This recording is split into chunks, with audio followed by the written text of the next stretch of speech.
محمد مصطفیٰ صلی اللہ علیہ وآلہ وسلم ترش روح ہوئے اور منہ پھیر بیٹھے کہ ان کے پاس ایک نابینا آیا، اور تم کو کیا خبر شاید وہ پاکیزگی حاصل کرتا یا سوچتا تو سمجھانا اسے فائدہ دیتا۔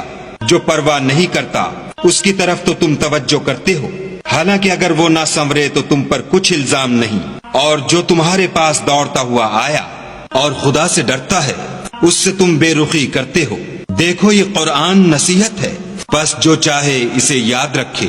قابل ادب ورقوں میں لکھا ہوا جو بلند مقام پر رکھے ہوئے اور پاک ہیں، ایسے لکھنے والوں کے ہاتھوں میں جو سردار اور نیکوکار ہیں۔ انسان ہلاک ہو جائے کیسا ناشکرا ہے۔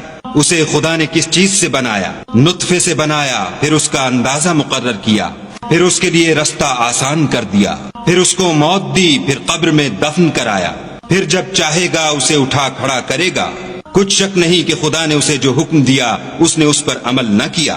تو انسان کو چاہیے کہ اپنے کھانے کی طرف نظر کرے۔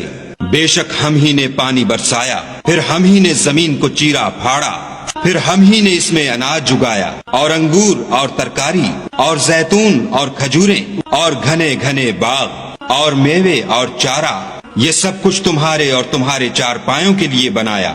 تو جب قیامت کا غل مچے گا اس دن آدمی اپنے بھائی سے دور بھاگے گا، اور اپنی ماں اور اپنے باپ سے، اور اپنی بیوی اور اپنے بیٹے سے۔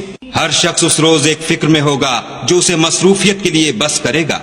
اور کتنے منہ اس روز چمک رہے ہوں گے، خنداں و شاداں، یہ نیکوکار ہیں۔ اور کتنے منہ ہوں گے جن پر گرد پڑ رہی ہوگی اور سیاہی چڑھ رہی ہوگی، یہ کفار بد کردار ہیں۔